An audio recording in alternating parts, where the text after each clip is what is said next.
उपराष्ट्रपति चुनाव में एनडीए और इंडिया गठबंधन के कई समीकरण बदल दिए। जो कभी कांग्रेस या विपक्ष के लिए कभी खड़े होने को तैयार नहीं थे, उनका मन बदला। ये कोई मामूली बात नहीं कि जिसे बिखरा हुआ विपक्ष कहा जाता है, उसने 3 वोट जुटाकर बीजेपी को चैलेंज किया। एआईएमआईएम के असदुद्दीन ओवैसी पहली बार खुलकर इंडिया गठबंधन के साथ आए। ऑपरेशन सिंदूर के बाद असदुद्दीन ओवैसी ने गजब पलटी मारी थी। देश हित के नाम पर विदेश जाकर मोदी कर लाए। लौट कर आए तो शायद नींद से जागे कि मुसलमानों की राजनीति पर टिकी एआईएमआईएम बीजेपी की खींची लकीर पर चली तो बड़ा नुकसान हो जाएगा। ऐलान कर दिया कि एआईएमआईएम का जो 1 वोट है वो इंडिया गठबंधन के सुदर्शन रेड्डी को जाएगा। तेलंगाना से ओवैसी की राजनीति में बड़ा चेंज आया। राहुल गांधी और ओवैसी कभी एक दूसरे के फैन नहीं रहे। ओवैसी पर बीजेपी की बी टीम का टैग चिपका रहा। रेवंत रेड्डी के सीएम बनने के बाद ओवैसी का पॉलिटिकल अप्रोच बदलने लगा। बिहार में महागठबंधन का साझीदार बनाने की मांग करने लगे। हैदराबाद में रेवंत रेड्डी और ओवैसी में खूब पटरी खाने लगी। ईद मिलने से लेकर मिलने जुलने, साथ बैठने उठने, विदेश के दौरे तक ओवैसी रेवंत के साथ दिखने लगे। पता नहीं रेवंत रेड्डी के ओवैसी से अच्छे रिलेशन में राहुल गांधी या कांग्रेस हाईकमान की सहमति थी या नहीं, लेकिन उपराष्ट्रपति चुनाव आते आते ओवैसी बीजेपी के अघोषित मित्र दल से विरोधी दल बन गए। वक्फ बिल ने बड़ा रोल निभाया होगा, जिसका खुलकर ओवैसी ने विरोध किया था। उपराष्ट्रपति चुनाव में पहली बार ओवैसी ने खुलकर ऐलान किया कि वो इंडिया गठबंधन के सुदर्शन रेड्डी का समर्थन करेंगे।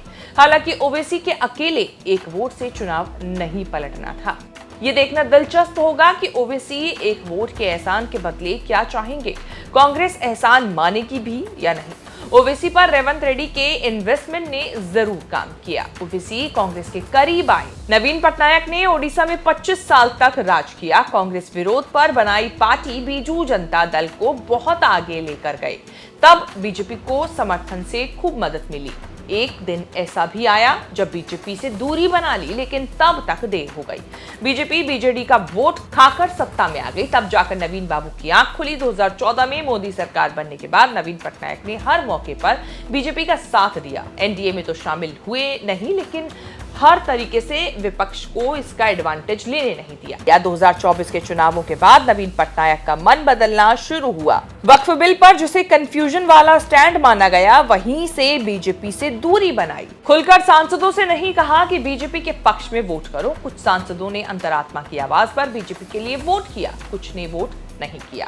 उपराष्ट्रपति चुनाव आते आते नवीन बाबू और बोल्ड हुए। राजनाथ सिंह की वोट अपील करने के बाद भी ऐलान कर दिया कि बीजेडी के सांसद वोट नहीं करेंगे।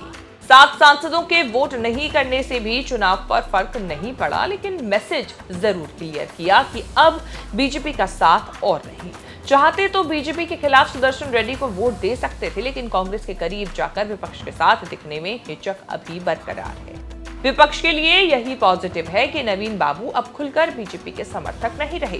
क्या पता आगे आने वाले कल में विपक्ष के लिए वो साथ दे दें। सुदर्शन रेड्डी को जिताने के लिए फील्डिंग करते हुए रेवंत रेड्डी ने तेलुगु प्राइड का खूब प्रचार किया। चंद्रबाबू नायडू, पवन कल्याण ने तो गठबंधन धर्म निभाने के लिए तेलुगु प्राइड को इग्नोर किया, लेकिन केसीआर ऐसी हिम्मत नहीं जुटा पाए। बीजेपी के पुराने सखा रहे केसीआर अब तेलंगाना में बीजेपी कांग्रेस के बराबर निशाने पर हैं। न किसी से दोस्ती, न किसी से दुश्मनी। इसी पॉलिसी पर चलते हुए फैसला किया कि बीआरएस के 3 राज्यसभा सांसद वोटिंग से दूर रहेंगे। रेवंत रेड्डी ने तेलुगु प्राइड के नाम पर कम से कम केसीआर तमिल उम्मीदवार को जिताने में कंट्रीब्यूट करने से बचा लिया। हालांकि टीडीपी से बैर के बाद भी जगन मोहन रेड्डी ने बीजेपी का समर्थन किया। जगन मोहन 10 साल तक बिना कुछ मांगे लिए बीजेपी का समर्थन करते रहे। वाईएसआरसीपी का शासन खत्म करने के लिए बीजेपी ने चंद्रबाबू नायडू और पवन कल्याण को सपोर्ट किया। ट्रिपल इंजन अलायंस ने अकेले पड़े जगन मोहन रेड्डी की राजनीति मिटा दी। फिर भी जगन उपराष्ट्रपति चुनाव में बीजेपी के पिछलग्गू बने।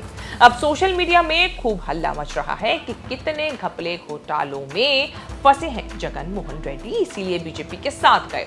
उपराष्ट्रपति चुनाव में बीजेपी को तीसरा झटका दिया पंजाब की शिरोमणि अकाली दल ने। कोई क्लोज फाइट नहीं थी, इसीलिए अकेले अकाली दल के वोट देने या नहीं देने से कुछ नहीं बदलना था। सुखबीर बादल ने कहा कि पार्टी चुनाव से दूर रहेगी। अकाली दल बीजेपी की सबसे पुरानी दोस्त पार्टी रही।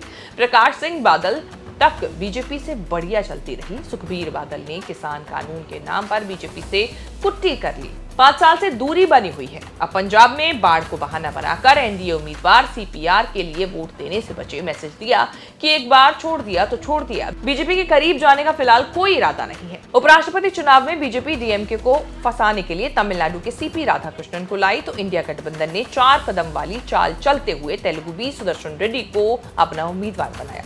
माना जाता है कि सुदर्शन रेड्डी को इंडिया उम्मीदवार बनाने का आइडिया रेवंत रेड्डी ने दिया था। जब रेवंत रेड्डी जातीय जनगणना करा रहे थे तब सुप्रीम कोर्ट के पूर्व जज बी सुदर्शन रेड्डी सरकार के साथ सलाहकार के तौर पर जुड़े थे।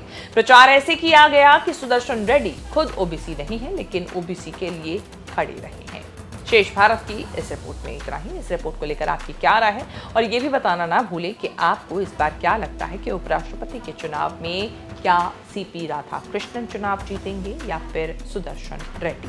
क्या आपकी राय है कमेंट करके जरूर बताएं। इस तरह की खबरें आगे भी देखने के लिए बने रहें न्यूज़ तक के साथ।